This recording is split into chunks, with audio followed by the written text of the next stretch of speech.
I'm here with Daniel Shankin today from Tam Integration. And today we're going to talk about psychedelic integration. Welcome to the show, Daniel. Thanks so much for having me. Yeah. So this perspective of integration, I don't know that a lot of people necessarily know what that means from the get-go. Have you found a good way to explain what is integration and why it's important?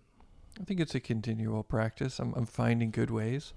What I'll say for now is it's the recognition that the psychedelic experience, exists within the continuum of our lives, and that it is a profound and important part of our lives, and as such deserves both preparation for and integration of after.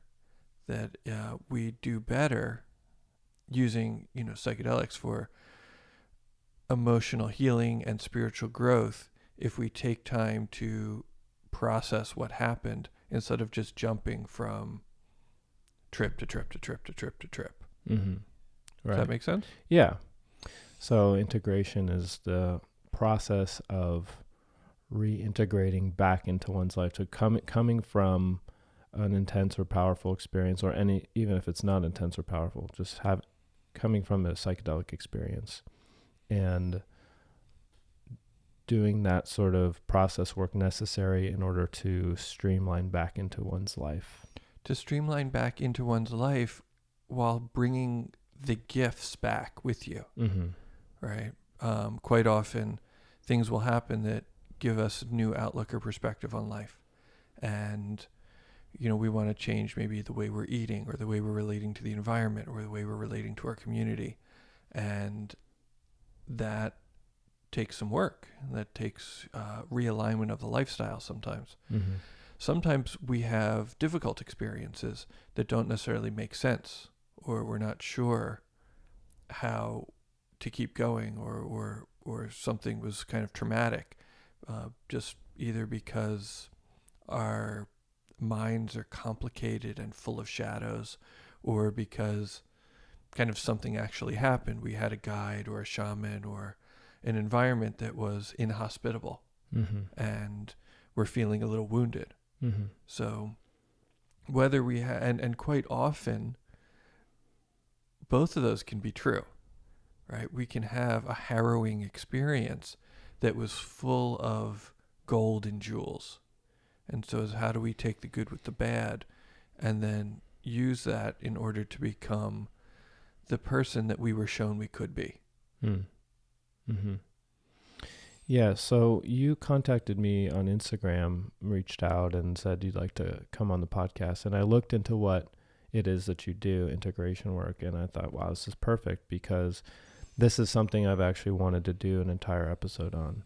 I feel like in general, we as a Western society or American society, we are complete neophytes to shamanism or to the psychedelic experience. Mm-hmm. And it's not part of our traditional culture, and therefore we lack some of the wisdom and guidance that traditional cultures have baked into them about how to work with psychedelic plants and how to manage the experience. And in my opinion, in my observation, I think that integration is often a missing piece, and probably the piece that we're missing the most. I Mm-hmm. think that a lot of people know to prepare, and they know about set and setting, that you have to prepare your mindset, you have to prepare your physical environment to set up yourself to have a positive experience. But that a lot of times people just jump right back into life without maybe even realizing the importance or the value of doing integration work and really taking time afterward to like creating an intentional space for that process to unfold. Right. And if it's a good one, you might be trying to live those lessons for years. Yeah. I also want to note you're talking about how this is not baked into our culture. I'd like to add yet. Yeah, I agree. I think we're moving in that direction. We're moving in that direction, and we're allowed to create the culture for our descendants. Mm-hmm. Like we're allowed, we honor our ancestors. We're also allowed to be the ancestors, Mm-hmm. and create, what do they say is that the earth is borrowed from our children. Mm-hmm. And so what sort of culture do we want to leave for them? I can't, pretend that I'm much more of a neophyte myself. Right. It's like I have stood on the shoulders of hippies, Uh-huh. and they're wonderful hippies, and the hippie culture and the Grateful Dead culture are meaningful to me, and that's still only about 50 years old. Mm-hmm. And LSD is only 75 years old. Mm-hmm. And that is, sort of that's our Western medicine. Yeah. But the time has come where we start to realize that we're in community, we're in a collective, and the choices we make as a psychedelic collective affect one another and affect what's going to happen in the future. And it's time that we, act like it and start showing up for each other. Mm-hmm. And that is, we live in the Bay Area, and there's a lot of that happening. And so it's a really good time, and there's a lot of interest, there's a lot of support, and people are showing up to be part of that community. Mm-hmm. Definitely. Yeah, I think that with the last 50 years or so, or the span of time that Western culture has been experimenting more with psychedelics, I think we've hit enough stumbling blocks, and we have enough collective wisdom, I think, to pull together some common experiences and start to stitch together a fabric of wisdom that we can offer to other people in the present moment and ongoing. And wisdom traditions are available. Mm-hmm. There are plenty of teachings that come from all over the world that are not appropriated, that are freely given. Mm-hmm. It's like, please do these practices. Mm-hmm. I've heard many teachers, please do these practices. Like, this is what we knew. If the world is going to survive, like, we need to show up with more humility, vulnerability, gratitude, consciousness, presence. Mm-hmm. So we get to stand on their shoulders as well and receive those gifts. Mm-hmm. And hopefully we use them, Mm-hmm. For the betterment of all. What are some of those traditions that you find to be most valuable or have helped you on your path? I dove right into yoga and meditation when I was doing a lot of my heavy journey work. I also had a sort of a fledgling yoga practice as well, and the yoga studio was in the same building as this huge used bookstore called Smith Family Books in Eugene. And so I would do the yoga practice, and then I would go upstairs and I would flip through the books, and if I had money to buy a book, I would buy a book, and kind of spend the rest of the day drinking like organic juice and smoking weed. And so at some point, the message was, smoke less weed, eat fewer mushrooms, do more yoga practice. Mm-hmm. It's like there was a sense that I wasn't going to get any new information, and it wasn't going to be quite as fun as it had used to be, because I got high for years before, and just had a blast. Like, I was having a blast for like 7-8 years before the messages started coming. And perhaps I was being, changed in some way, or I was picking up like little hints. Mm-hmm. But it was like, okay, you're a grown up now. It's like you have to go and be a man out in the world, and this is your direction, but these are not necessarily going to be the tools in the same way. And so I kind of doubled down on yoga practice, and I doubled down on meditation practice, and kind of pared way back, on substances, and it seemed to work, kind of changing that ratio up. and being kind of more responsible for my growth and figuring out how to be, very grounded and kind of live the truth that I was shown and see if I could cultivate it on my own. Was sort of the big message. Is like you like being high. It's like, well, why don't you go out there and see if you can figure out how to stay high instead of just doing it at 8 hours at a pop. Right. Yeah, I had actually a very similar progression coming out of my period of heavy journey work. I also got heavily into yoga and then meditation afterwards. And for much similar reason. I felt like what I was seeking from the psychedelic experience, I kept kind of getting the same messages over and over, which was how to actually improve my life. The plants were telling me like, well, if you really want to feel like this all the time, here's what you need to do. And, I had some resistance to that, or I was working at it at sort of a less than full committed level. And, but yeah, they kept telling me, hey, it's up to you.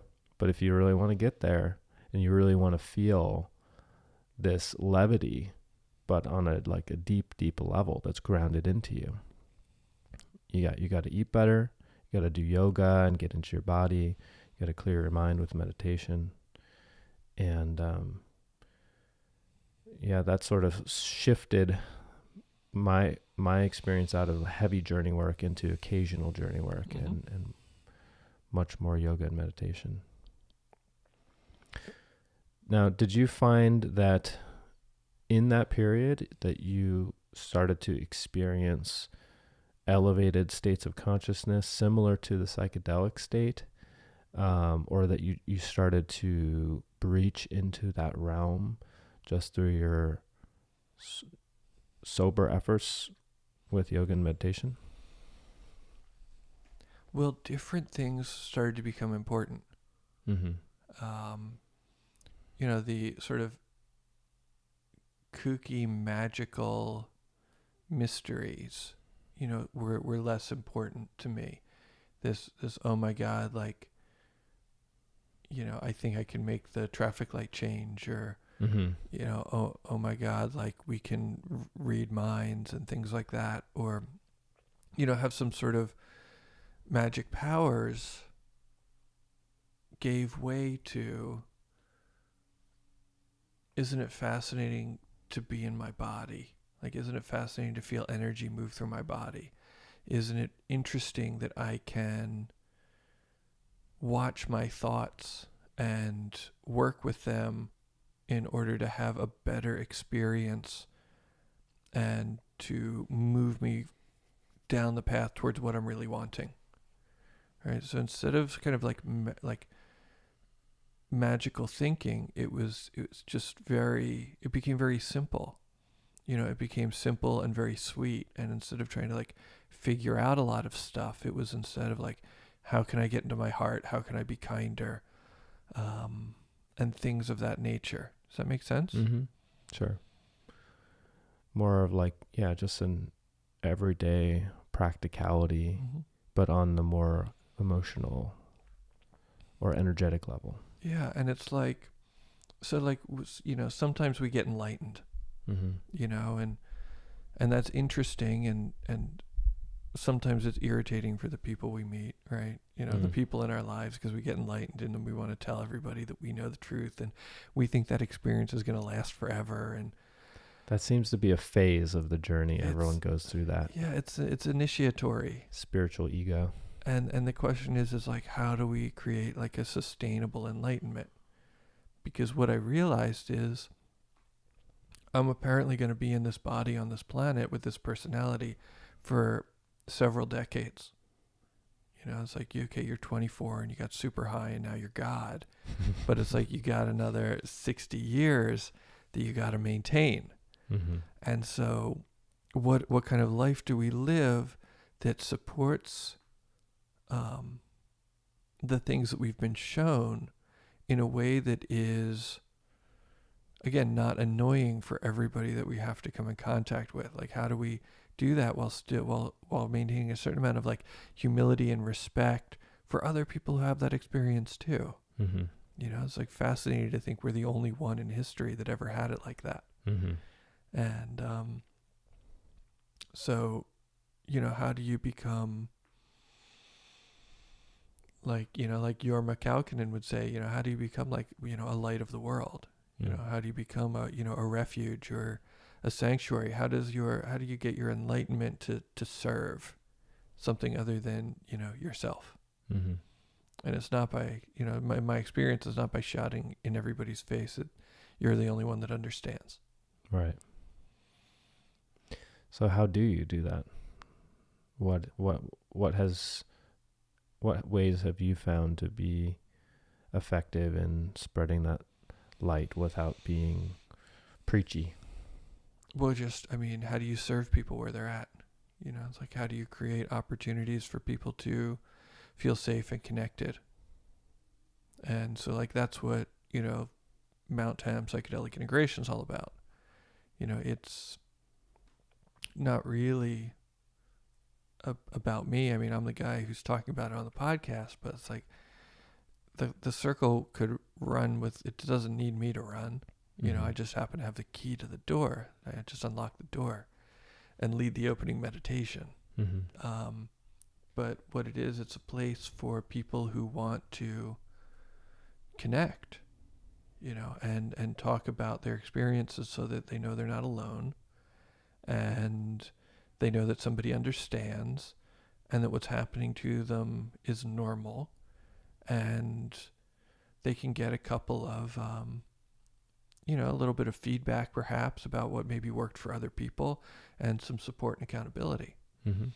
And so what I find is that the more that I serve other people, like, the less I'm really concerned about me. Mm-hmm. You know, it's like I'm a better version of myself when I'm like just creating a welcoming space for other people. Sure. You know, as opposed to, I don't know, trying to figure out how I'm getting to get by, how I'm getting along, Mm-hmm. and proving that I'm right about something. Mm-hmm. And so how many people come to these integration circles or groups? Oh man, we're so packed. I'm starting to have to add more circles in the hopes that they'll split up a little. But we got 30 people at the last one. Mm-hmm. And we had to break into 2 groups and fill up the lobby. Mm-hmm. Because, you know, after about 20 people, you know, we've got a room that'll fit 20 people in a circle, maybe 24. And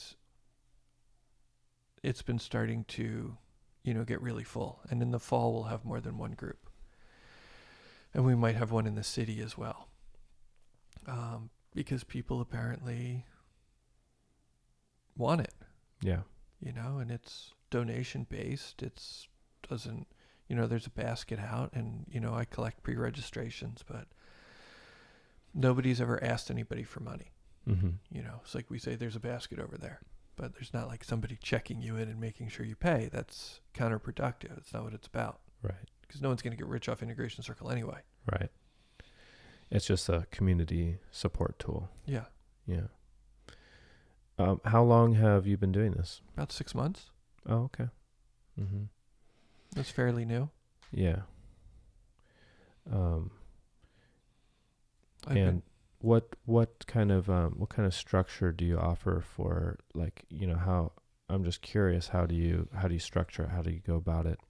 Like, one person shares at a time and everyone listens, or is there some kind of a like prompt or something like that? The person who shares gets a tuning fork. Mm-hmm. Right? And so they share, and then people can give feedback. Mm-hmm. And we encourage people. These are, you know, we set ground rules. Just, you know, a good part of setting. Like, a really good part of setting is setting boundaries and agreements. Right? It's not just crystal lamps, although they're nice. Mm-hmm. You know, and sacred pictures. So we all agree that it's confidential. Mm-hmm. Nobody's going to come up to you in a business meeting and say, hey, that thing you shared about the time when you were on DMT was really interesting.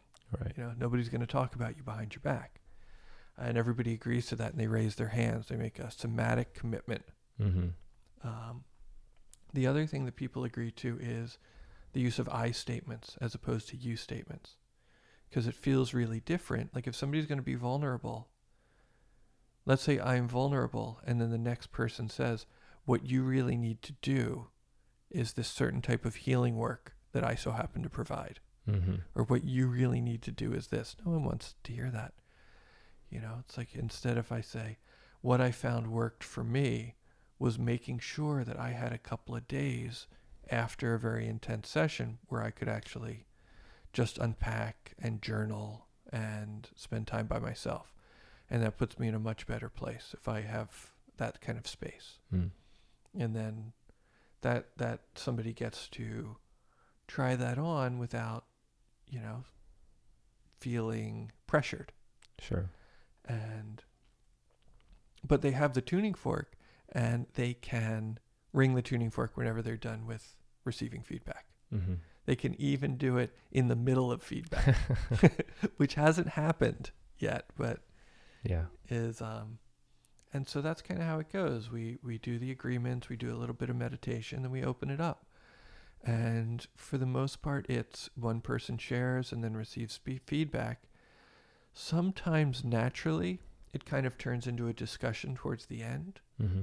And, you know, that's the group energy. That's the group energy. Mm-hmm.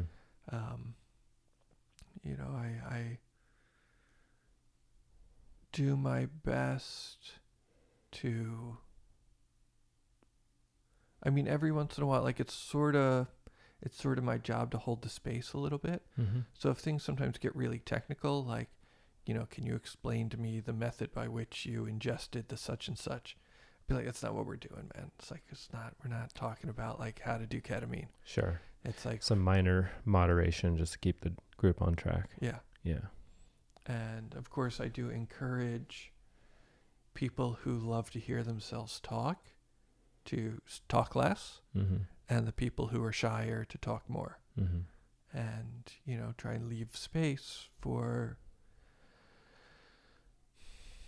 people who, this is some of the feedback I got, is that there are people out there who need space, time and space to build up to sharing. Mm-hmm. Mm-hmm. You know, whereas I'll spit it right out. Mm-hmm. You know, and there are other guys, usually, you know, it's like there are other people who are ready to just spit it all out, and they're used to being the smartest guy in the room. They got an answer for everything. Mm-hmm. And if you're the smartest guy in the room and you got an answer for everything, you know, you got to practice shutting up. Sure. Because it's not about you and how smart you are. It's Mm-hmm. about like other people sometimes. Mm-hmm. Have you noticed over the course of several groups any particular themes or trends in terms of what people are struggling with in their psychedelic experience, or what they're attempting to integrate, or even just some common topics of discussion when the group naturally shifts in that direction? One of the things that I'm interested in right now that comes up a lot is like holding on to it. More and more people are using psychedelics to heal, you know, mental or emotional issues, as opposed to maybe back in the day when it was just a bunch of wild things getting wild, Mm-hmm. right? And then learning, oh my God, you know, I can touch God and I want to do that. So we have folks who are kind of a different demographic psychologically, and they're trying to heal, and they're trying to create these healing lifestyles. And one of the things we find is that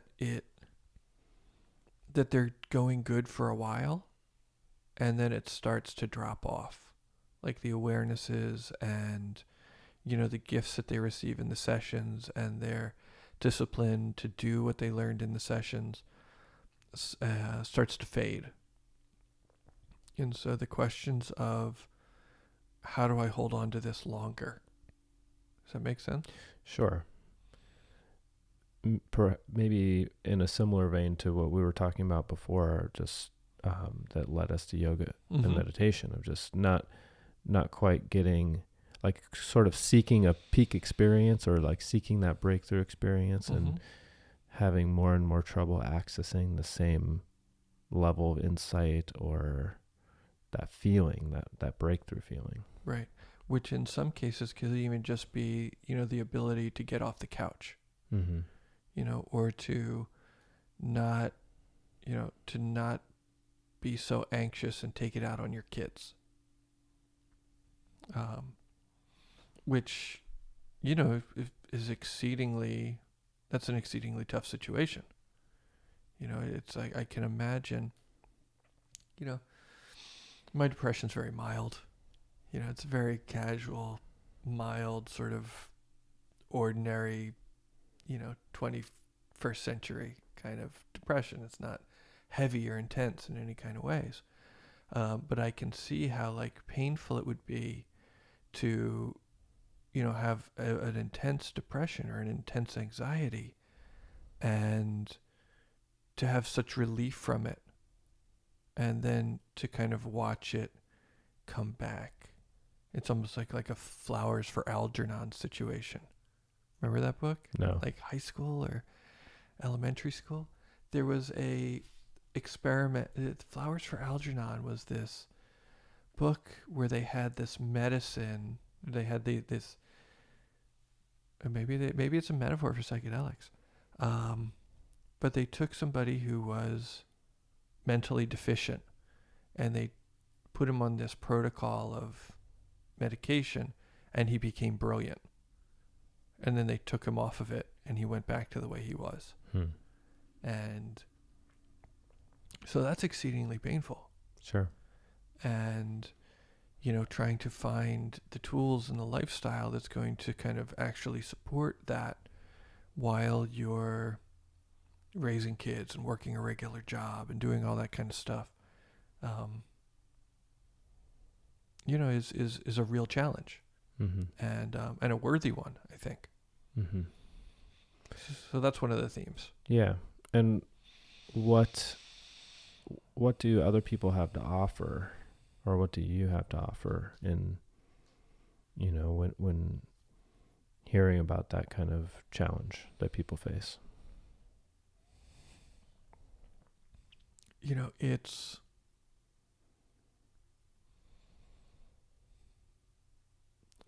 like we've said it a bunch of times. It's like, let's do yoga practice, let's do meditation, let's do selfless service. And, I do one-on-one work with people, and that's great. It's like that's really nice when you get to work with people, dig into what's going on, figure out tools and practices that, kind of sometimes look like yoga or sometimes look like Tai Chi, but they're kind of tailored to an individual, and they're tailored to kind of bring us back to the present. Like, I'm really into simple practices that bring us into the present and help us cultivate the states that we want to be in. It's like, what is it like? Like, what would a 5-minute practice that helps to assuage our anxiety look like?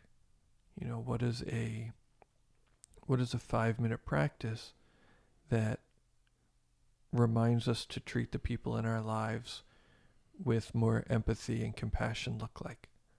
And so when I get a chance to work with people on that level, that's always really rewarding. But again, it requires, a commitment on an individual's part to show up for that. Sure. I think that perhaps because we're a novice society with psychedelics, there's an aspect of psychedelic use that comes about that's unexpected, which is that it deepens us. Especially for the recreational user who's just having a good time. and having a lot of fun.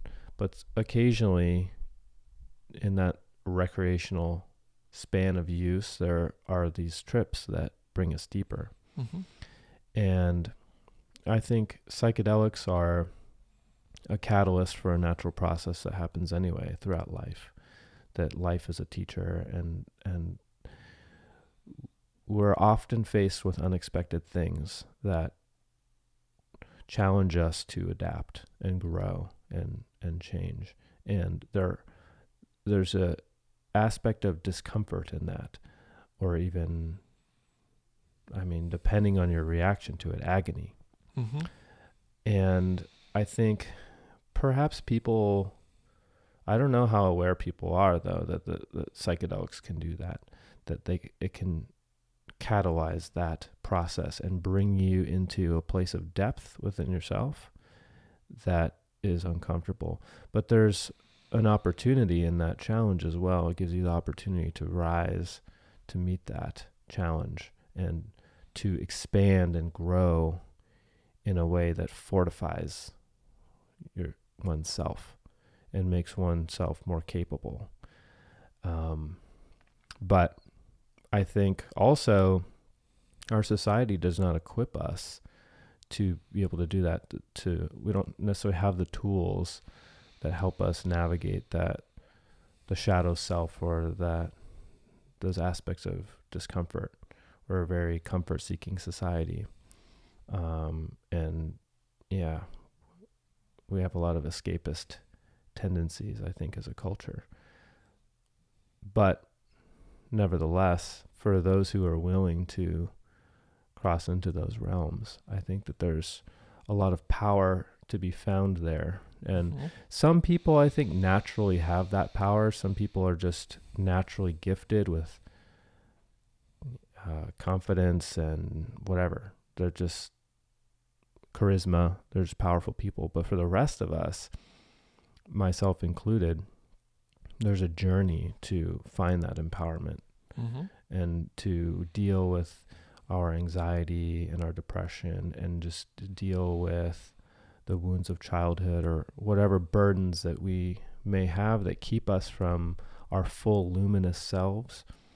We have to navigate through those obstacles and find ourselves through those experiences. I think that's exactly right. And when you talk about the escapism, we're very fight or flight. So we will escape, but then we also battle against truth, against,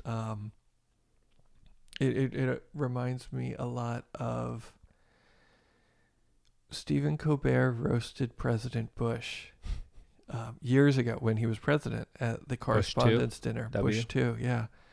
And he says, this is a president who, he trusts his gut, and he's consistent, he sticks to his guns. He believes the same thing on Tuesday that he believes on Thursday, regardless of what happens on Wednesday. And I think we're like that a lot, so much so that the guy who wrote that book, Who Moved My Cheese, made millions of dollars. That things that worked for us in the past don't work now. It's the Warren Zevon, the Warren Zevon song? No. It's called, forgive me, it's called Your Shit's Fucked Up. And he goes to the doctor, and the doctor says, your shit's fucked up. And Warren says, I don't see how. And the doctor says, the shit that used to work don't work now. Mm-hmm. And so a lot of the times, we're brought up in this culture, by our parents who were brought up in this culture of fight or flight, and, very obsessed with, material possessions and status and ambition and things like that at the expense of our humanity. And to survive when we were young, we create various coping mechanisms and, kind of maladaptive behavior patterns just to survive when we were young. And then to carry that into our adult life and then into a psychedelic journey isn't going to work. But we're so dead set on protecting that because we think that it's associated with our survival. Mm-hmm.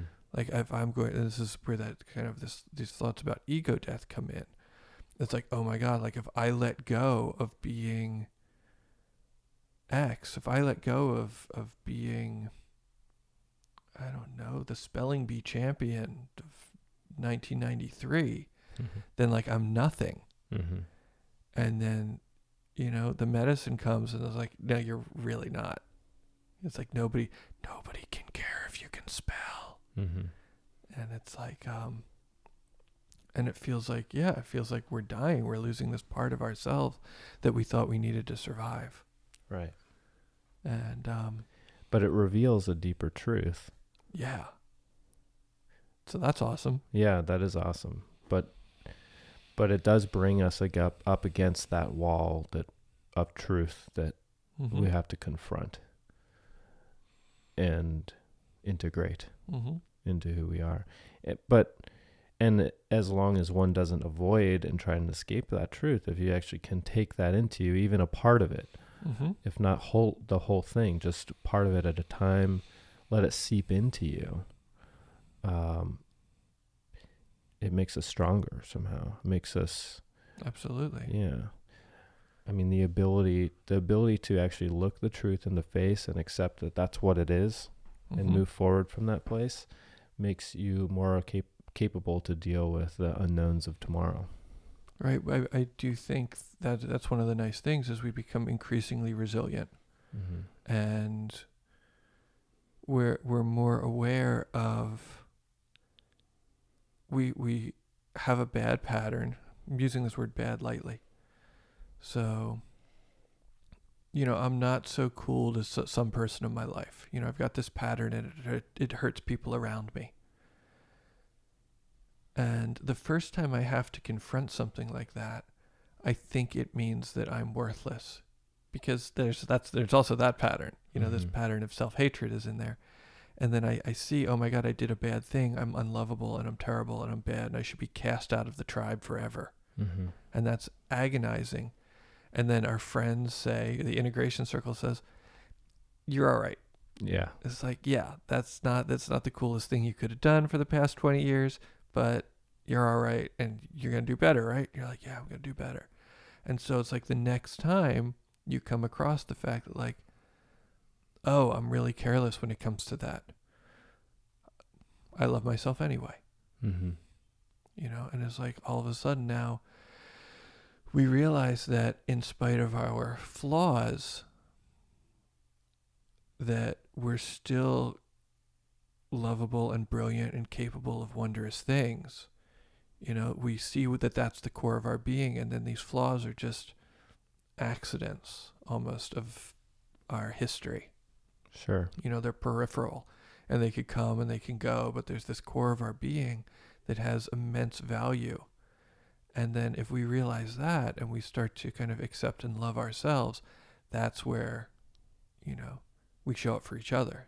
You know, that then we can say for the next guy, yeah, I know you've been fucking up for 20 years, but you're okay. Yeah. But I think also that while we are fucking up, we're also learning. I think it's very difficult to fail over and over and over and over again without learning. The only time you stop learning is when you let the failure win and you stop trying. And I think that our cultural view of failure is that it's a negative thing, when in fact the road to a deeper success involves failure, inevitably. There's no way, I think, to achieve a greater victory and success, especially as related to oneself, than to live life fully and to immerse ourselves. And if you try and walk this perfect road where you never make a mistake, well, you're kind of skating on the surface. You're not really deepening into the arena that truly challenges you. Because if you were, then you'd get into the shit and you'd realize you'd give yourself the opportunity to realize the truth of yourself, the truth of the matter of that which you're trying to improve upon. And I think it can be challenging to see oneself in that way, to really take a deep look, but I think that's the only way to make a deeper improvement, is to really take stock, to go down into the basement of oneself, take a look around and be like, oh man, it's moldy down here, it stinks, and to find the resolve to, clean up your act. Right. And furthermore, I think that that's where true confidence comes from, is in actually dredging the bottom of the river of oneself and in examining every part of oneself and making the changes necessary to where you actually feel proud of yourself. And it's of a much greater level and degree than the sort of false confidence that I think we're subconsciously taught to project in our culture, of like, I don't know, just take a look at the successful celebrities or whatever, people with millions of Instagram followers. And there's this portrayal of oneself that people project. And yeah, I think that, just the whole attitude of fake it till you make it. Mm-hmm. Fuck that. Don't fake it. Get real with yourself. Get in there. It's going to be messy, but when you make it, you make it. And I think it's a road less traveled, but hopefully one that people will choose more and more as they see the greater value of it. Mm-hmm. It's sort of hard to convey just by talking about it, but right. Yeah, I think I get it. It's the old, fall down 6, get up 7. mm-hmm. It's like, and I got this visual of like when you were talking about people being afraid to fail. I often associate, fear of falling and fear of failing. And I was talking to, a bioenergetic expert, who talked about this very developmental process when we're young of like falling down, getting back up, falling down. That's how we learn to walk. And sometimes there can be sort of these twists that happen, depending on how we even learn to walk, that can provoke a fear of failure, Mm-hmm. a fear of falling and a fear of failing. And it can end up looking like a lot of tightness in the hips, and a very rigid way of moving and a very sort of careful and precious way of moving that like, oh my God, if I make any misstep, and there's that word again, that it goes for both of them. If I make any kind of misstep, then like something terrible can happen and I'll be in a situation that isn't workable, that I'm not able to meet. And one of the gifts that I've found, in psychedelic journeys is, the willingness to think creatively and to meet the challenge, to meet the bold in the basement. Mm. And, I think part of that is now being shown in, as they're doing more MRIs and neurological studies where they're finding that psilocybin and LSD create new pathways in the brain and allow for pattern behavior to give way to new and creative thinking. Mm-hmm. That builds the confidence that no matter what comes down the pike at me, I will handle it the best I can. And no matter what I see about myself, I will handle it the best I can. I will not shut the door of the basement anymore to the mold and even worse, like the wounded child aspects of myself that I've not wanted to deal with because it was messy and my face didn't look good on Instagram. Mm-hmm. It's like when I'm wounded, like it doesn't photograph well, but I'm going to turn away from just needing to look good and what my identity might appear to be and trade that in for an identity of care and inclusion and acceptance. Mm-hmm. Sure. Yeah, and for some reason that it can be such a difficult process. Mm-hmm. I'm not entirely sure why. I think it's just not particularly modeled in our society, in our culture. Mm-hmm. And it's even shameful, I think, in some ways. I'm not saying it's shameful, but I think in the societal eye. Perceived as, exactly. We're supposed to have it all together all the time, when in fact nobody really does, I think. I mean, you have to define it all together. Yeah. I think, yeah, true. I think the people who are like truly solid on the core level are the people who have undergone this process, Mm-hmm. who have gone to the deeper realms of themselves and made conscious decisions about how to proceed forward from that place. And maybe it's not, I don't think it has to necessarily involve psychedelics, though psychedelics are a useful tool in that. I think that there's many tools that can help us do that, and many traditions, ancient ones from all over the world, that they've maintained the value of doing this. Mm-hmm. And somehow our culture has forgotten that and gotten far away. I'm not entirely sure how or why, but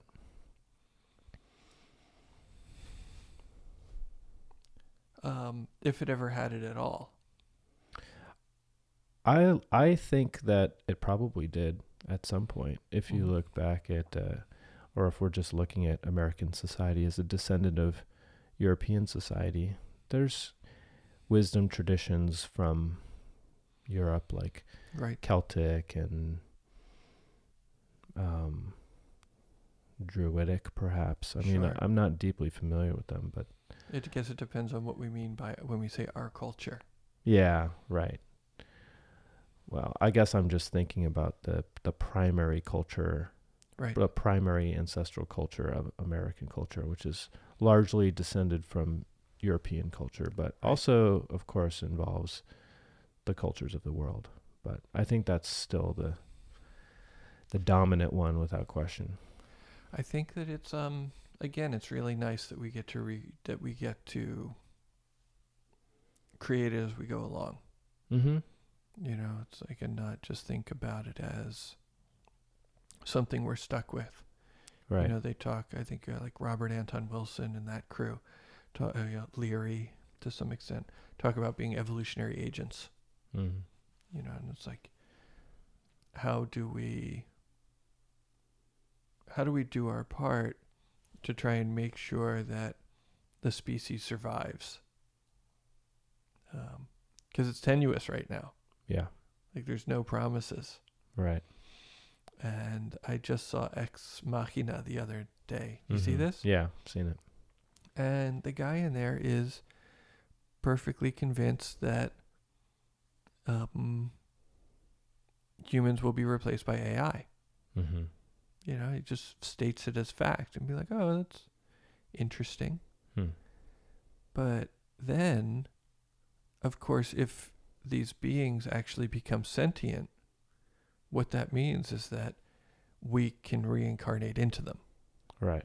Like, if they actually become beings of consciousness that are just silica-based instead of carbon-based, like, I don't see anything that's going to stop me from taking that form. Right. Which would be cool because it would give me an even longer lifespan to work on my stuff. Mm-hmm. And a psychedelic experience is really just a question of running a particular program. Sure. On my biocomputer. I wonder, though, if certainly the first generations wouldn't have, I think, the full architecture, biological or, you know, whatever the robot equivalent. Mm-hmm. I'll wait. Yeah. the necessary architecture to, I think that the architecture of the human brain or the human system we largely still don't understand it. Right. We don't even understand where our consciousness comes from. We don't understand why we are sentient. We have no idea. The two of us. Well, certainly the two of us, but I don't think anyone does. I think Right. that's still a mystery. Maybe some yogi, maybe the enlightened ones do. I mean, certainly Well, there are there's- things that are spoken about it. Yeah, there's Sankhya Philosophy.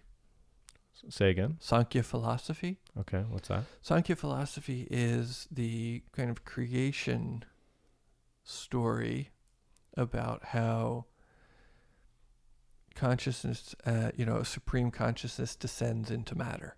Mm-hmm. It's a little bit like the Kabbalah tree of life, how there's God up at the top, and it kind of descends down through these various energies and manifestations, and then you've got a person with 10 fingers and 10 toes. Mm-hmm.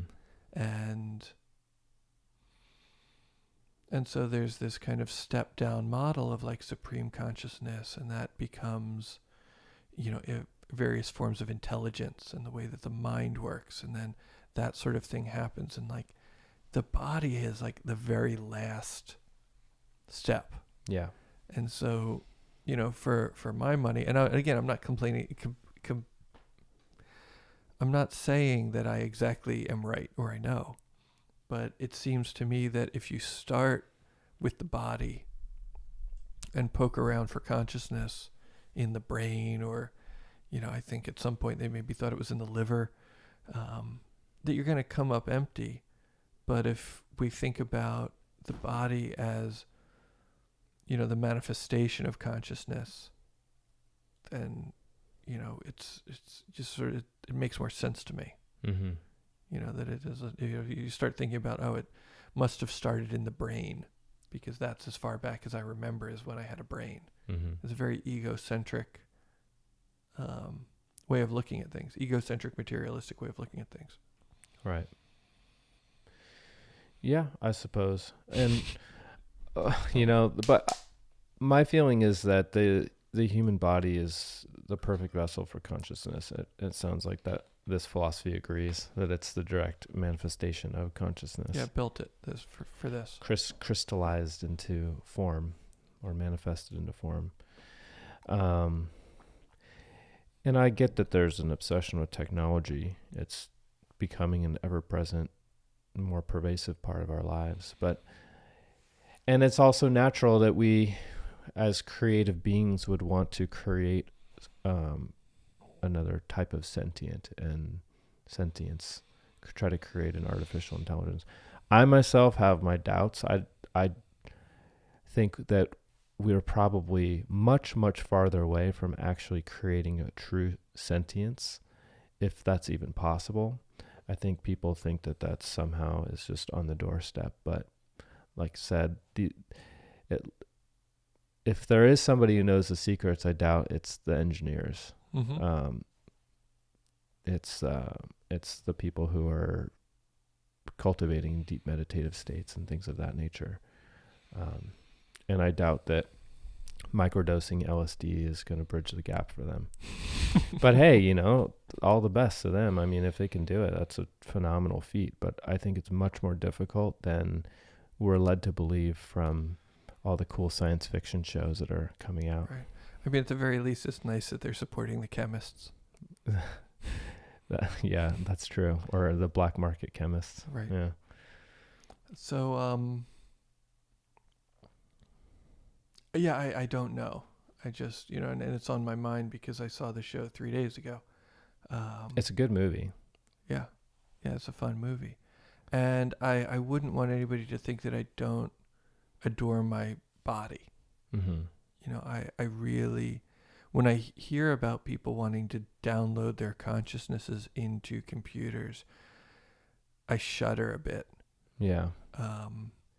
It might be a step backwards. Yeah, I mean, there's so much wonderful information and complexity that comes from the body, Mm-hmm. and that comes from the body's interface with nature, because the body is ultimately nature. Mm-hmm. And the way that our minds work is intimately interdependent on the functioning of the physical body. Mm-hmm. You know, so much, you know, they're more and more just finding, you know, how trauma gets caught in the tissues of the body, and that if you want to heal somebody's mind from PTSD and trauma, you can't do it if you don't get buy-in from the body. Like, somatic practices have to be part of it. And so this, you know, the thing that concerns me, you know, about our increasing technological society is just kind of this, not just sedentariness, but this kind of disrespect and this almost like Cartesian disconnect Mm-hmm. from the physicality. Right.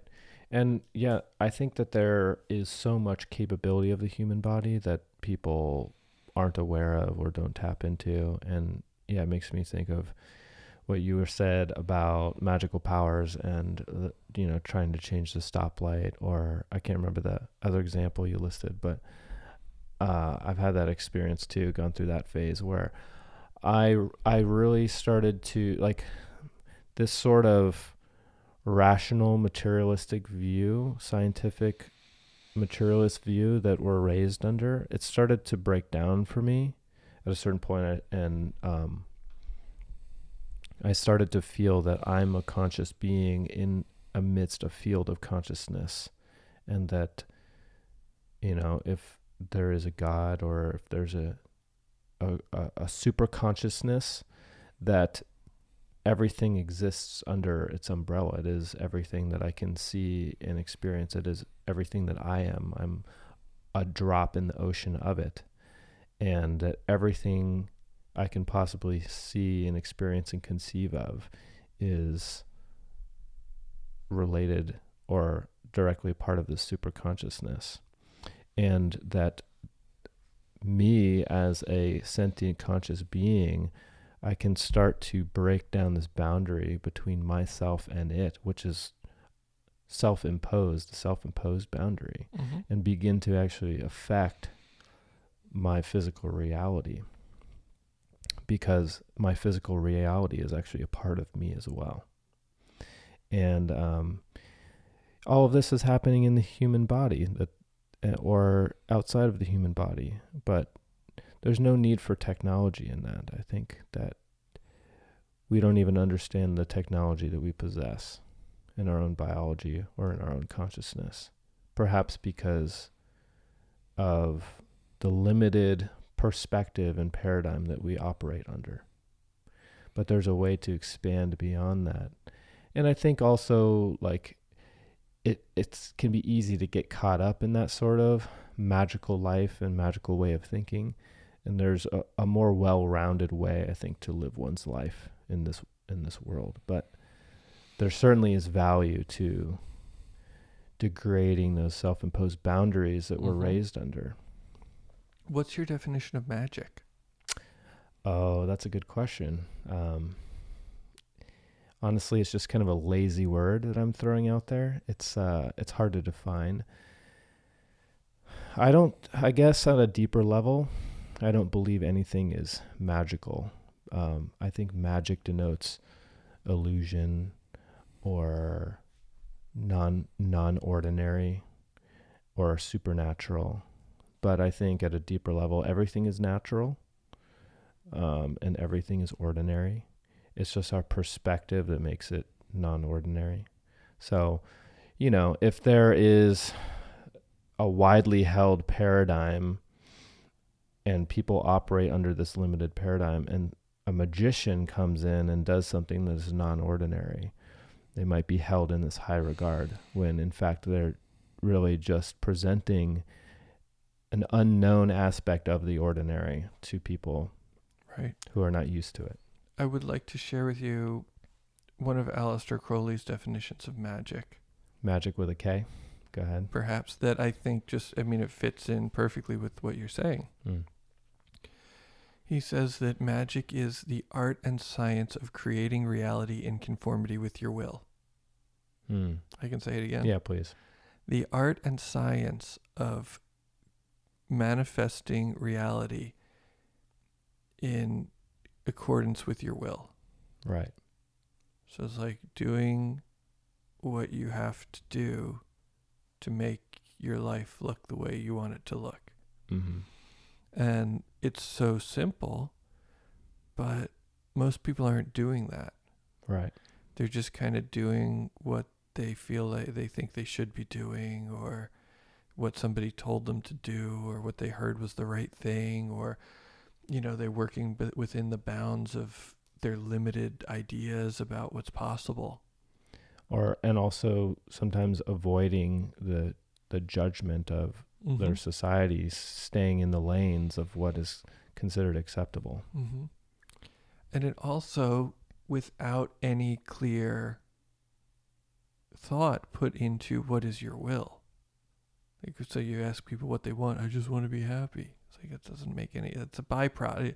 Mm-hmm. Everybody knows now that happiness is a byproduct, Mm-hmm. right? This is what happens when you create reality in conformity with your will. Then you get to be happy. Mm-hmm. So it's like, can we put some thought into what we want out of our lives so that we can then have some sense if we're getting closer or further away, or just kind of paddling nearby. Mm-hmm. Do you know, so that's Crowley's definition.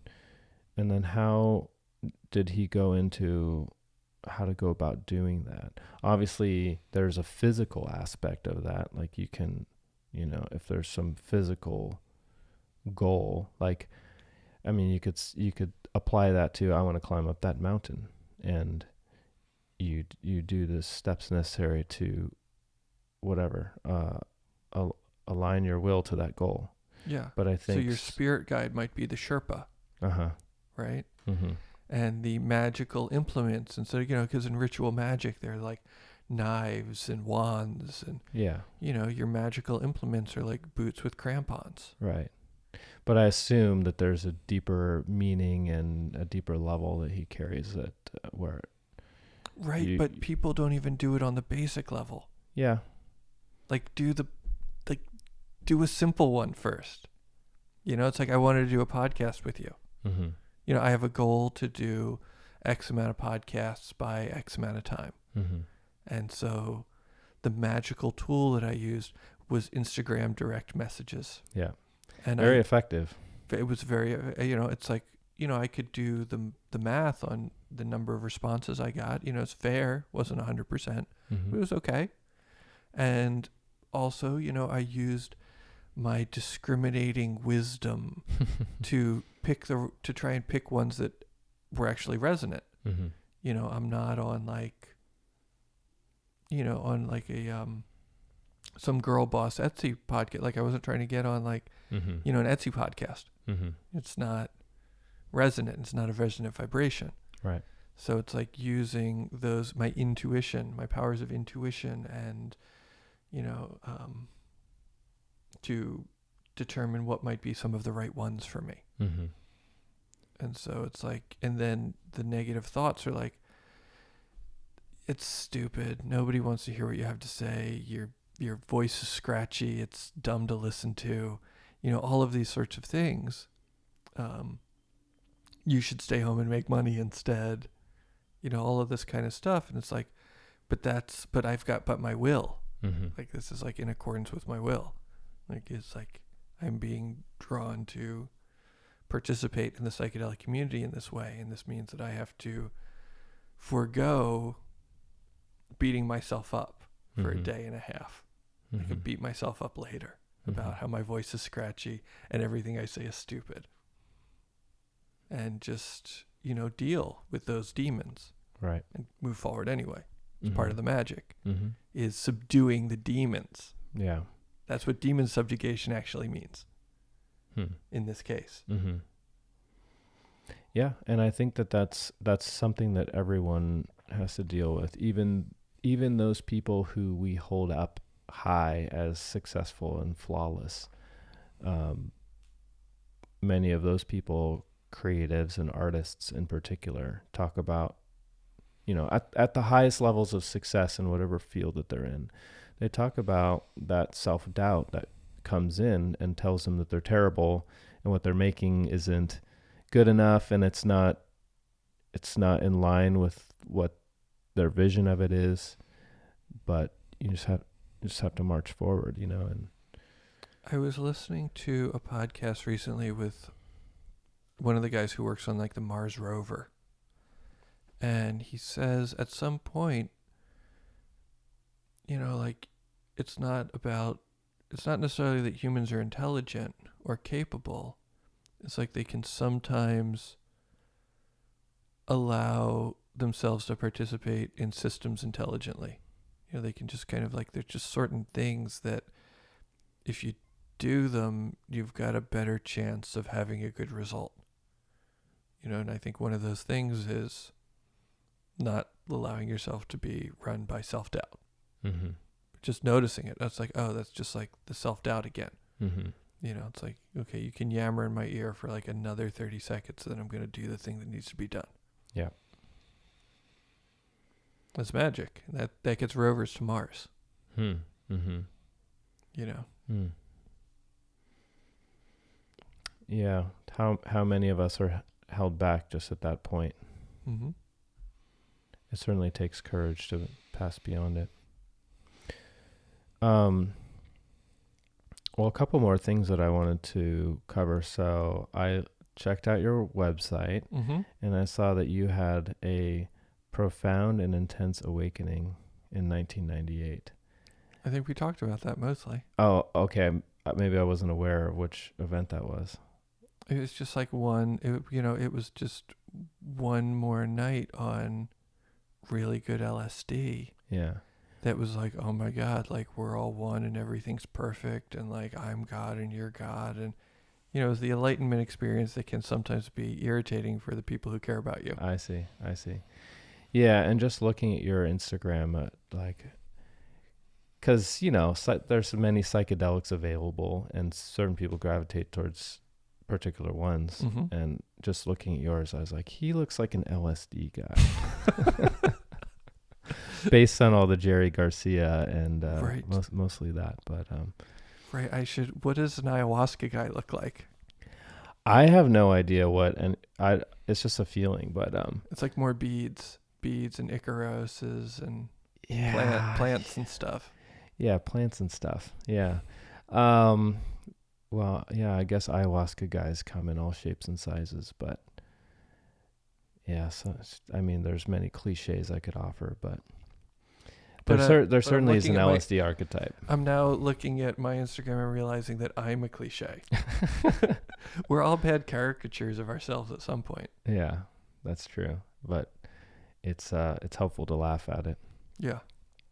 LSD is one that I wouldn't say it scares me, but I have a deep respect for it. I've done it only 5 times and not in 8 years or so. And the only reason I've done it so few times is every time I did it, it utterly changed my life in an unexpected fashion. And eventually I learned, oh, okay, this is a chemical or a substance that has this particular effect on me. And I have to know that if I'm going to take this, it's going to utterly change my life. And I have to be prepared for that. Mm.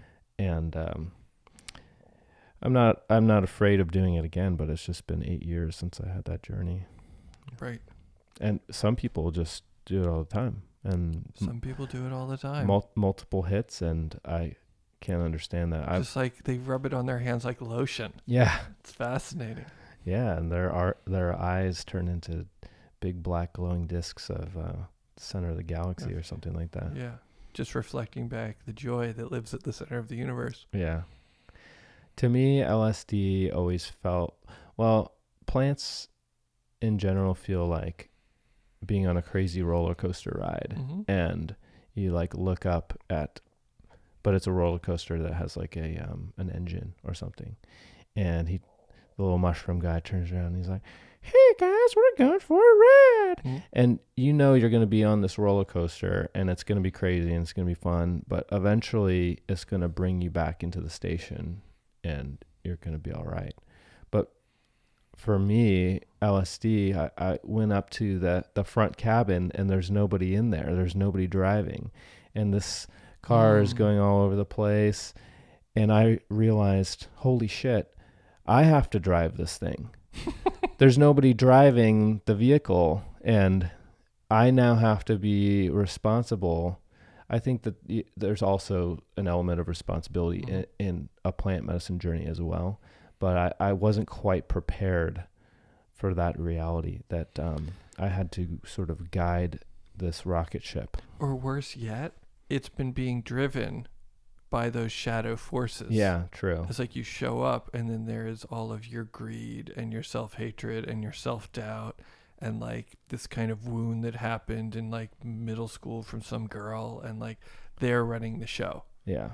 And they're like, we wanted you to do it, but you wouldn't. And so we're doing the best we can. Yeah. And then it's like, oh.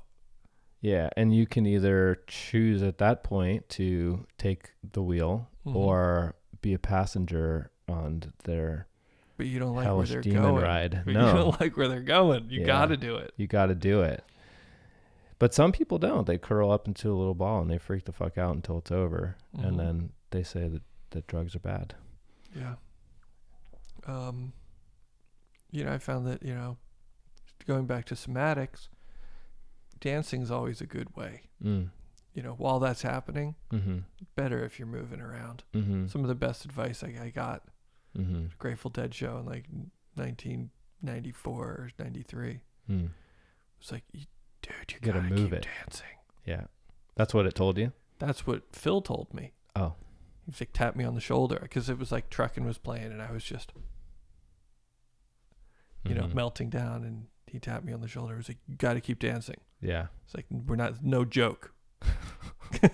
It's your savior now. Yeah. Singing too is useful as well. But there's always kind of like an awkward transition phase of that place of starting to get stuck or being stuck and then getting unstuck, where you start to dance or you start to sing, and what is being expressed through you is all of the awkwardness and stuckness that you feel. Sure. But you have to move through that, and you can eventually get to a point where things start to flow through you again, and it becomes really beautiful. Right. And I mean, psilocybin has always been very sweet as well. I haven't really explored ayahuasca very much. You've done it though? I did it. I did it once. And, I mean, most of my, it's like ayahuasca wasn't big when I was doing a lot of my work, if you want to call it work. It came around a little bit later. And I did sit, I sat once, and it wasn't like intense and agonizing the way most people describe it. People love to tell horror stories about it, but it was mostly just like, you should keep doing what you're doing. It's like, you're doing okay, and you just keep doing what you're doing. And I was like, okay, well, what do we do for the next 4 hours? And then the spirit said, would you like to see some of the universe? And so, it was like mostly just very cosmic visuals. And, I did some meditation, I did some yoga practice, and, the person who was running the ceremony was, kind of switched between traditional Amazonian music and kirtan and spangle. Interesting. And they were all delightful in their own way. And it seemed good. And I don't know if it would be like that for me again. It definitely seemed powerful, and I was kind of aware that it could probably do whatever it wanted with me. But it was more gentle than I expected. Yeah. A good friend of mine recommended to drop all expectations before my first time, which I think is good advice for anything. Yeah. Because every every story that we hear about ayahuasca or about anything else is just that person's individual experience, especially as related to psychedelics. I think the psychedelic experience is so deeply subjective. Mm-hmm. And maybe if we look at the entire spectrum and span of psychedelic experience with a particular substance or another, there's some overarching themes, but that doesn't necessarily mean that will be your experience. I found ayahuasca at times to be deeply, deeply compassionate and gentle, exceedingly so. And especially in my first ceremonies, I really asked for that. I needed that. One of the very first things that I said in my internal prayer or narrative was, please don't scare the shit out of me. That's not what I want or need. I'm here in a spirit of humility to learn, and I'm here to learn, but please don't scare the shit out of me. Mm-hmm. And I had this cautious reservation within me that eventually I was opening up into that, and I wanted to experience more of the power of the medicine and of the spirit. And my voice changed, the narrative and the voice I was speaking with to ayahuasca changed, of like, okay, I want to feel more of you. But I still had this energy of reservation and fear. And the spirit of ayahuasca, like, I could feel that it knew where I was really at, and it allowed me more space and time to actually open up on the even deeper level, even though on the conscious level I was asking for more. Mm-hmm. On the deeper, like, somatic or energetic level, I was still closed. Right. And I find that the spirit of that plant has an intense wisdom, and it's a doctoring spirit. Right. Well, I mean, I'm aware that we have different moods. Like there's yin and yang to all of us. And there are some times when we kind of just like I'm ready to deal. Like there's sometimes when we feel heroic. Mm-hmm. And it's like I'm ready to like whatever this thing is that's tormenting me, like it's time to just face it and deal with it. And like I'm feeling that kind of strength and readiness, and that's one thing. And then there are times when we want a more gentle or loving teacher or healer, and it would be a bummer if teaching only came in one way. Mm-hmm. And the this is why like I'm thinking like in Hinduism or Tantric Buddhism, the goddesses have gentle and fierce faces. And it's still the Divine Mother, but sometimes she's very gentle and sometimes she's exceedingly fierce. Mm-hmm. And but it all comes from compassion. Right. Yeah. Sure. Even the fierceness is from compassion, and it's sometimes the appropriate medicine. Yeah, fierceness moves energy fast. And this is still, it's the energy of the enlightened feminine. Mm-hmm.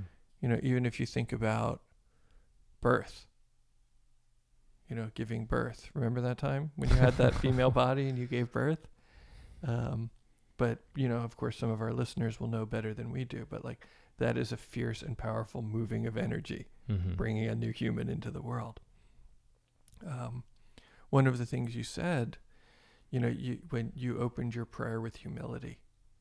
And, when I talk to people about, set and setting, setting can be, set mindset can be very, very subtle.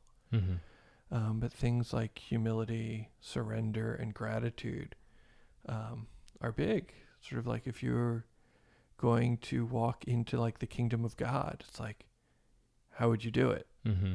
It's like you would probably have better luck if you have those sorts of attitudes, mm-hmm. as opposed to like, just walking in swinging. Yeah. Like you're in charge. Rolling out of bed. Mm-hmm. Yeah. Yeah, it's good to prepare to meet the teacher. Mm-hmm.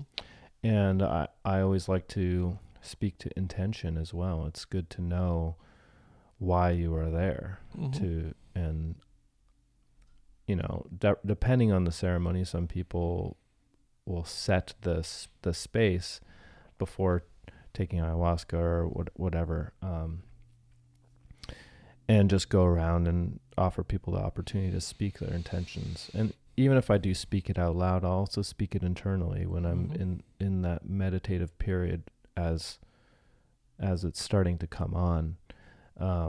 I think it's very important to speak to oneself and to the plant spirit or whatever, and just say why you are there. What is it that you want to gain from the experience? And just have an idea of that. And sometimes the experience goes along in that line, and then sometimes diverges and offers you what you really need or what you didn't know that you needed. But Mm-hmm. I think it's good and helpful and important to at least come in from the starting point with some intention of, this is why I'm doing this. And, I mean, you could take that out as far as you want, to even just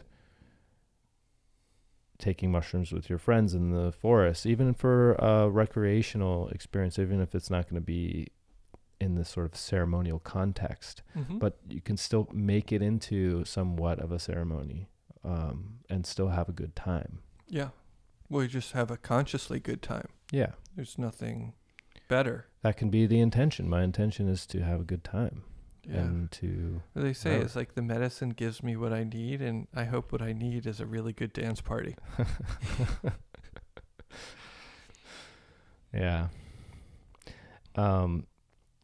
So are you still partaking in psychedelic experiences these days, or is it something that, is it now a less frequent thing, or is it something you've totally left behind? Or It's definitely less frequent. yeah. And, it comes and goes. Sometimes it's more interesting to me than others. Mm-hmm. But it's certainly, life isn't the way life was when I was 20. Yeah. Times were simple. How old are you now? 43. Okay. Is there any plant or psychedelic experience that you haven't experienced that interests you? Oh, what? Well, now that you mention it, like, I've never done peyote. I've never done peyote either. I mean, I know the peyote guy. Do you? I know who he is. Let's go.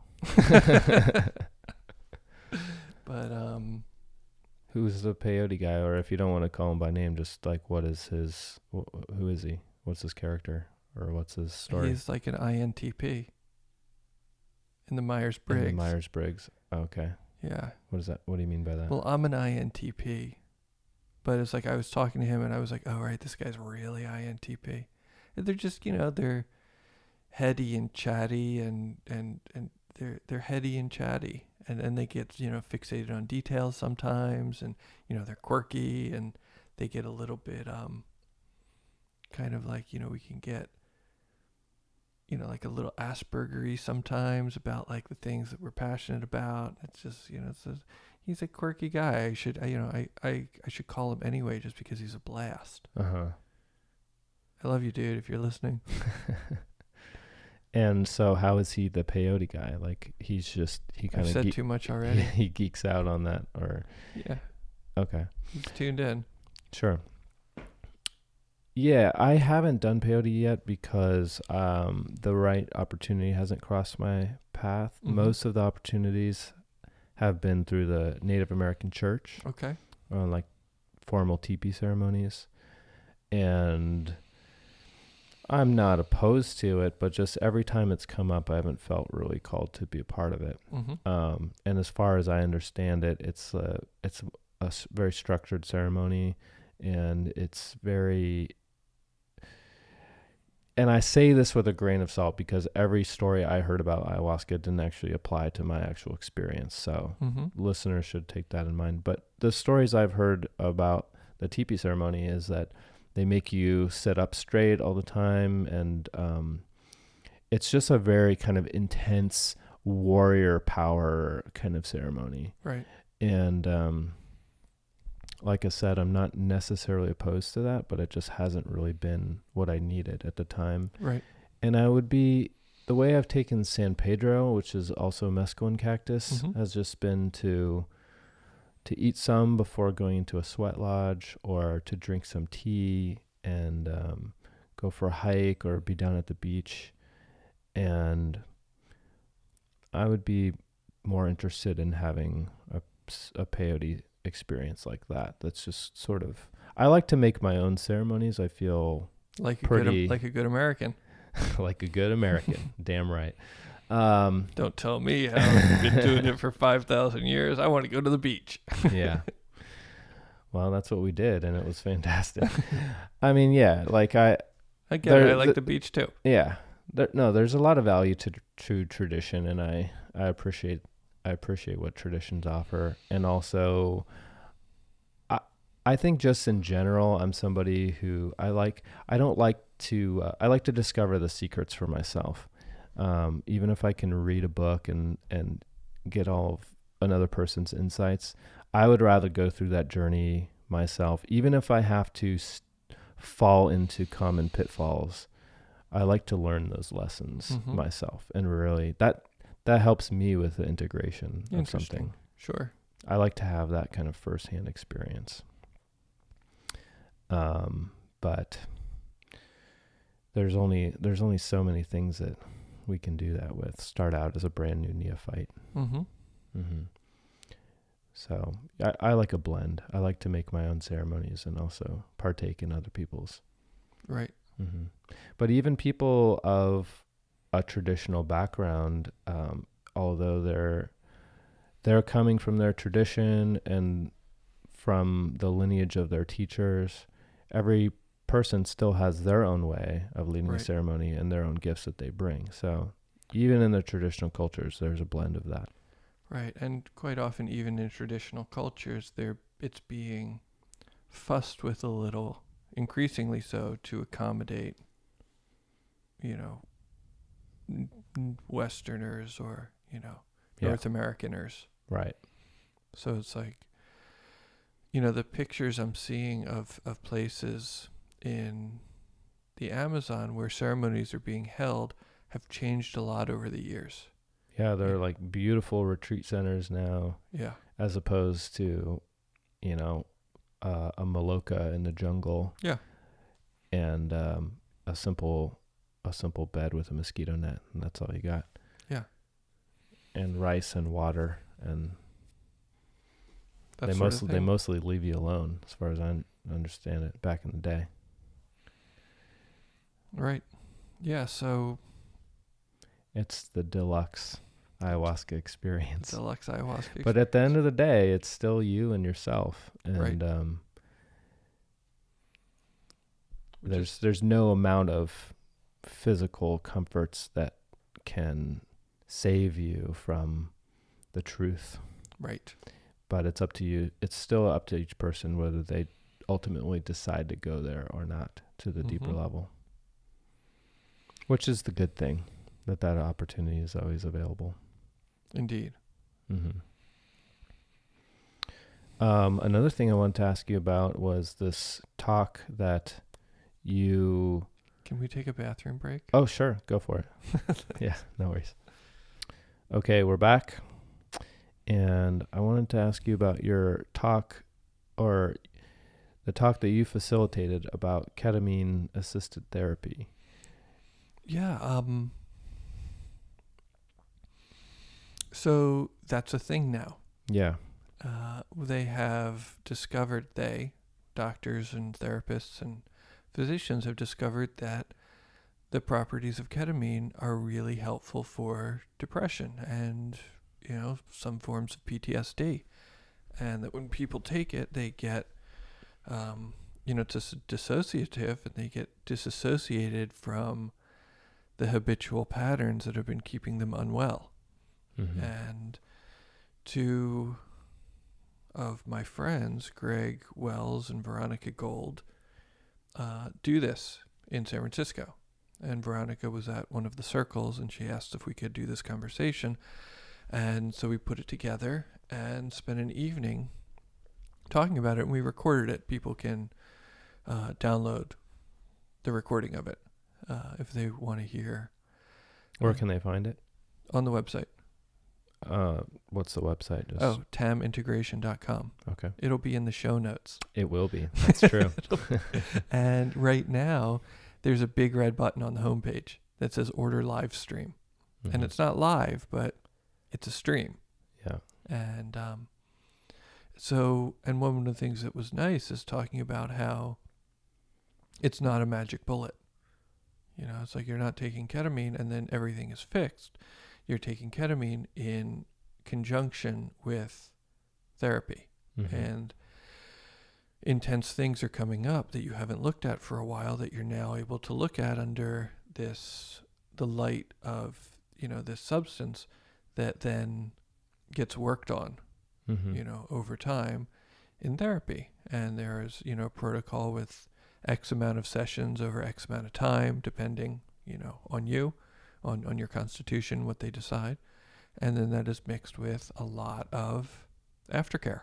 Mm-hmm. And it was a really nice evening. And as much fun as it was to, have this conversation with two people who I think are brilliant and doing great work, it was also nice to have, 75 people in a room who are interested in this. Mm-hmm. And to get to connect with people whose lives have been helped and whose children's lives have been helped. And, some old chemist buddy of Sasha Shulgin's is there, and this, person that I met from over there is there. And it's just a really interesting crew. And it's nice to be able to facilitate that kind of meeting, that sort of like find the others, to take a term from Tim Leary. Mm-hmm. Have you experienced ketamine yourself? I did it in Bend, Oregon in like 1997, and I didn't care for it. Mm-hmm. And maybe it just wasn't the time, and, maybe like the house I ended up in, the kids were kind of weird, and it just didn't do it for me. I'm curious about the therapeutic aspects. Mm-hmm. It's not inexpensive. It's not expensive. It's not inexpensive. Oh, It's expensive. I see. You're signing up for a protocol of care. Uh-huh. You're signing up for, it's a months of commitment. Mm-hmm. And I am not feeling like I require that level of care Right. at this moment. That sort of investment would be worthwhile for me just because it's a trippy, weird thing that's interesting. Gotcha. So, but I'm hearing about how it's helping people, and I believe it. Mm-hmm. And if my options were SSRIs Mm-hmm. or a ketamine protocol, or if I was constantly ending up in the emergency room with panic attacks, I'd probably go for it. Yeah. But, I'm just a little grumpy if I don't keep my blood sugar straight. So Uh-huh. it's not for me right now. Mm-hmm. Yeah. I wanted to ask about that. It's something that I just heard about, just ketamine assisted therapy in general, something I just heard about within the last 6 months or so. Mm-hmm. Seems to be an emerging thing. I myself have never experienced ketamine. It just sounded like I'm interested in the therapeutic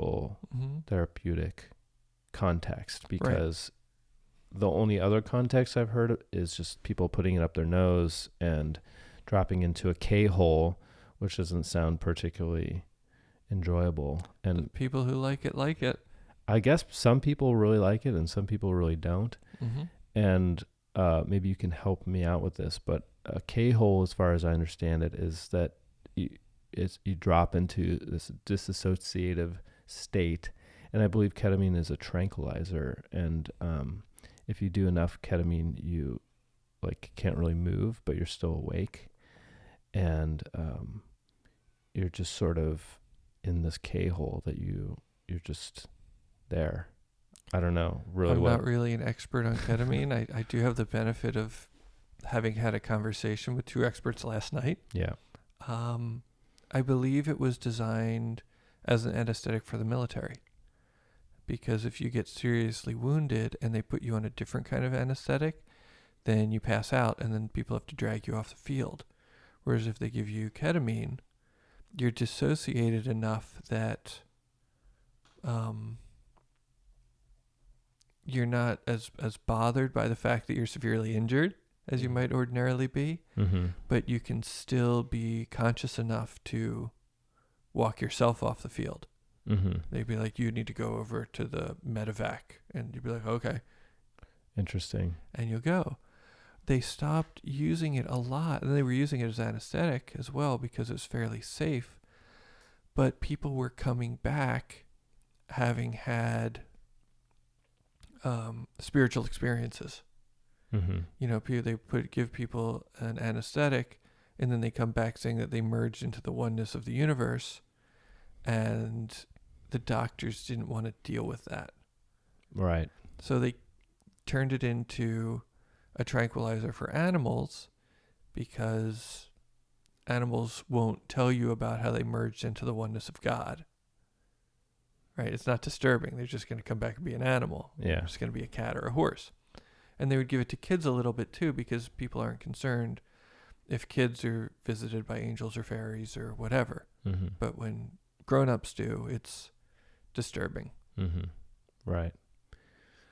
So interesting how the authorities are threatened by such things. And it's not easy to box up. And they call it a dissociative, but people keep saying that they have rarely felt more connected to themselves. It disassociates you from your status and your identity and things like that. You know, that are, you know, the identity that we try so hard to maintain. And that drops away and we're left with ourselves. But as far as, you know, I can't properly describe a K-hole because I've never been in one. Yeah. You know, I've seen people do it. Doesn't look attractive to me.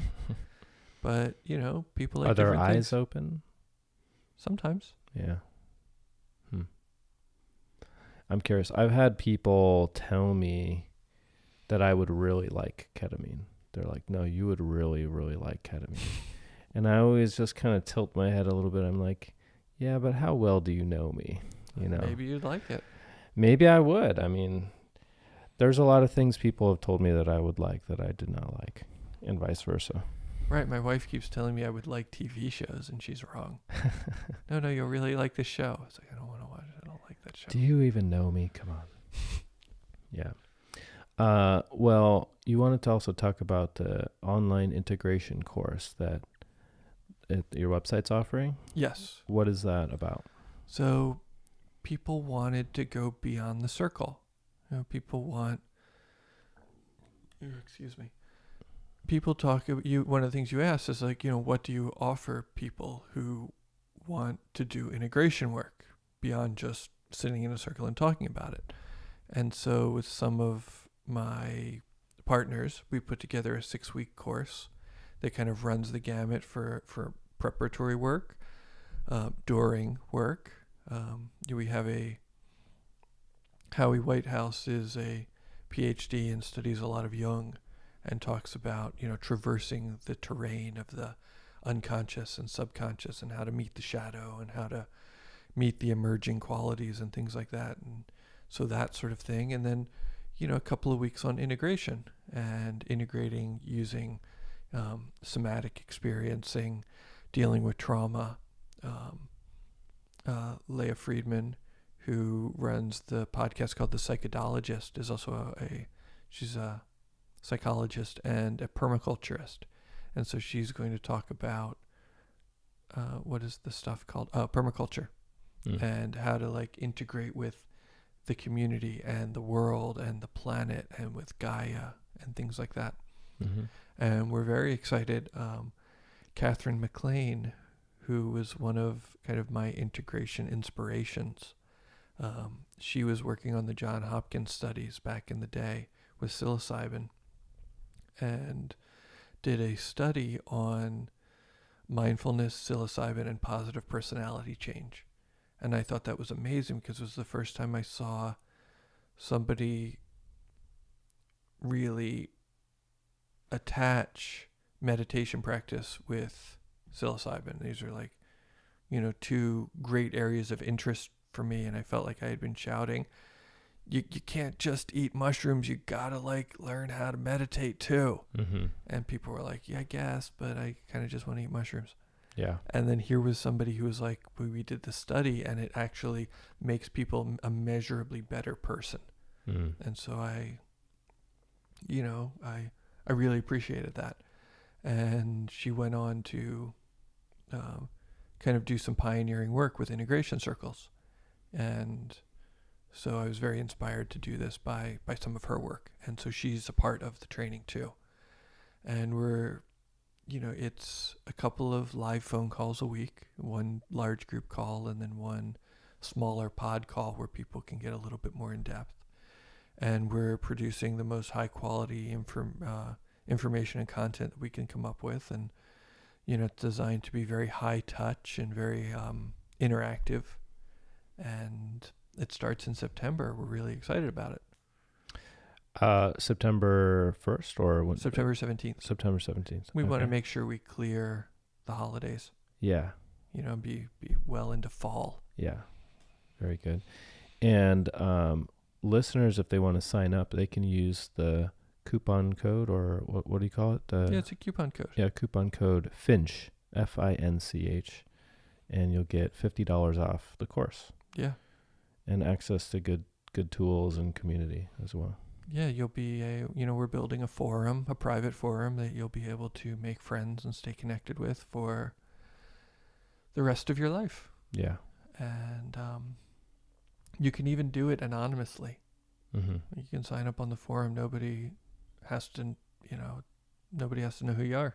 Right. If that's of concern to you. It's like I've built in a couple of things to help, protect privacy. Our email is a Proton Mail account, which is end-to-end encrypted. Mm-hmm. So if somebody else is using Proton Mail, their emails are safe. Mm-hmm. And that sort of thing. Mm-hmm. That's good. Yeah, that's something that I eventually would like to incorporate into this podcast as well, just more community building. So I think that's a good tool. What did you say Leary said? Find the others. Find the others. Yeah. I think there's a growing number of others, of people who are oriented in this direction, and it is important for us to share our experiences and knowledge and support each other. Yeah, it's very important. We need to take care of each other if this community is going to thrive. Mm-hmm. Excellent. Well, thank you so much, Daniel, for coming on the show. Thank you for having me. Yeah, it was super fun. Wonderful to meet you in this context, and I'll see you next with the peyote guy. See how? No promises. Yeah, of course. But okay, thank you.